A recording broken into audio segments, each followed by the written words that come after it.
everyone, welcome back to UNC Insider Channel. This is Zhao Zhenjia. It's always my pleasure to entertain you with the latest and the hottest UNC topic. So today's episode, I'm gonna talk a little bit more about the gender ratio at UNC.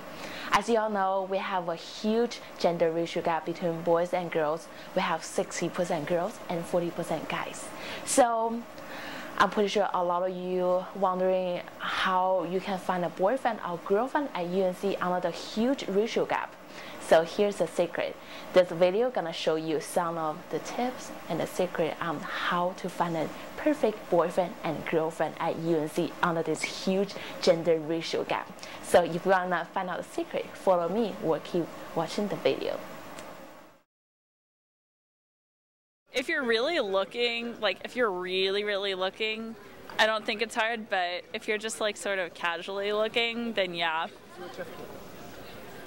No, I don't think so. I think like Mary said, as long as you're really trying, making a good effort, you'll get there. No, it's not. There's lots of boys here. Well, it depends on how hard you look. I think it can be because it's so big, it's hard to meet people outside of the small groups that sort of have to form. I haven't had any luck, so I guess I'd say, yeah. I think that finding a boyfriend or girlfriend at UNC would be difficult if that was what you were setting out to do. I think it's a whole lot easier to go into it like you're going to make a friend and then just kind of move from there, because I feel like some people are just really aggressive about it on campus and it's kind of gross and a turnoff. So if you're like, I need to find a girlfriend, that's not going to work. And I think that most people will not want to enter into that kind of relationship with you if that's how you go into it. So move into it laterally. I think if you're avidly looking for a significant other, it's probably hard because it usually comes when you least expect it, so probably. Or maybe harder for girls since there's less guys.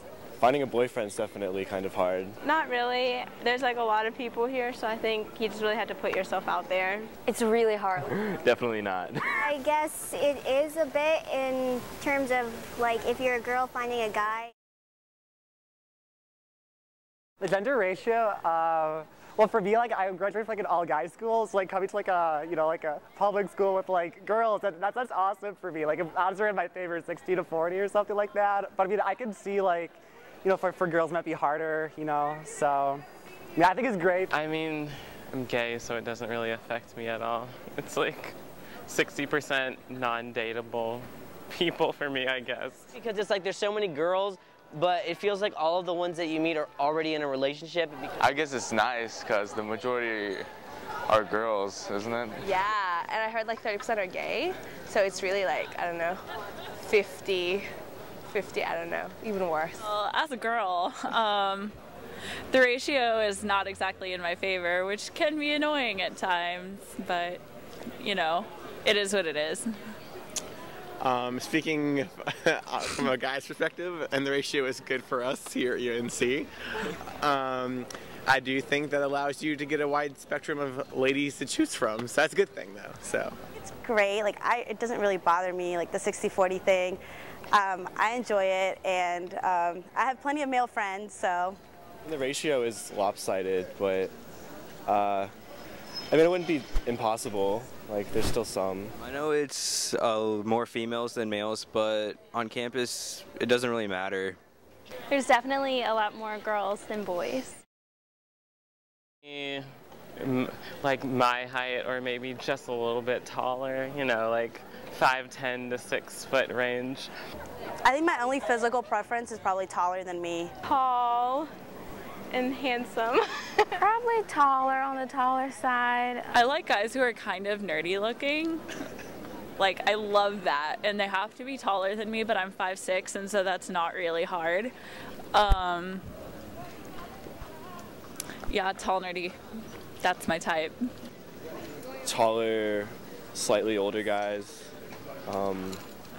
more jockey, athletic. Taller than me, probably with an accent, but probably English or Irish or something. I guess if they were kind of tan, it'd be nice. I like. He likes green eyes. Green eyes. Someone who's shorter than me, preferably. It's kind of awkward if they're taller. So, hair would definitely be. I mean, I like blonde hair typically, but I can go for brown or black hair, whatever. I do kind of have like a slight bias towards Latino women. I just love watching like soap operas. I just love hearing like their voices like, oh mi amor, mi corazón. That'd be like my dream, like Shakira or like, you know.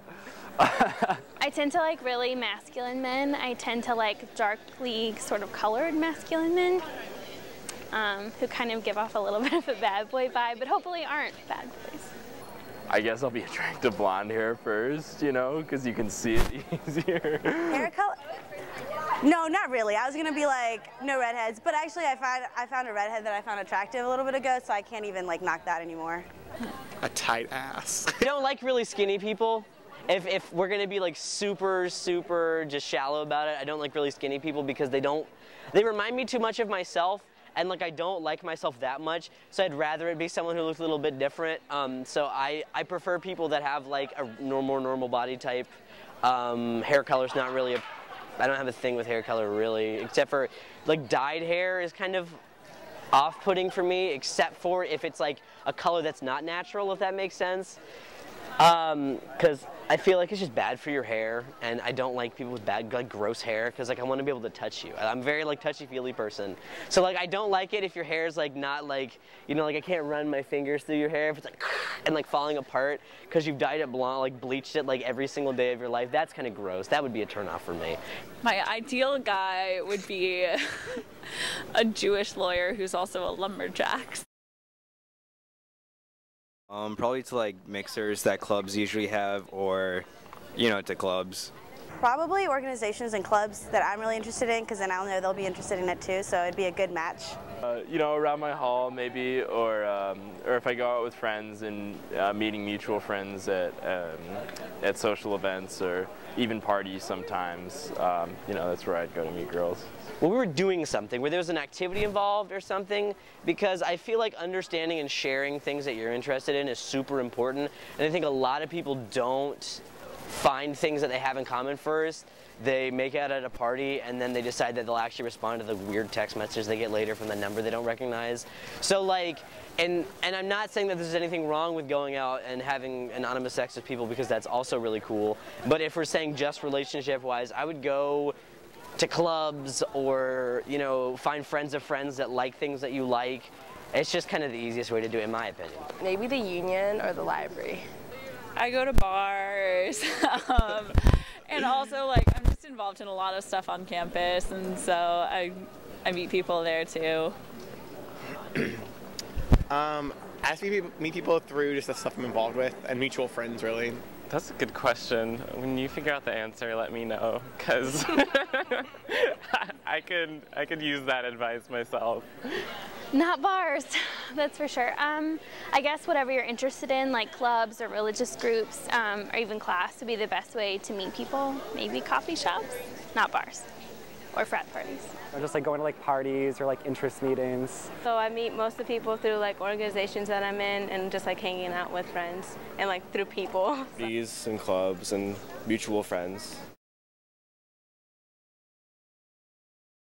Ooh, I like to eat unhealthy food on first dates. Yeah, definitely.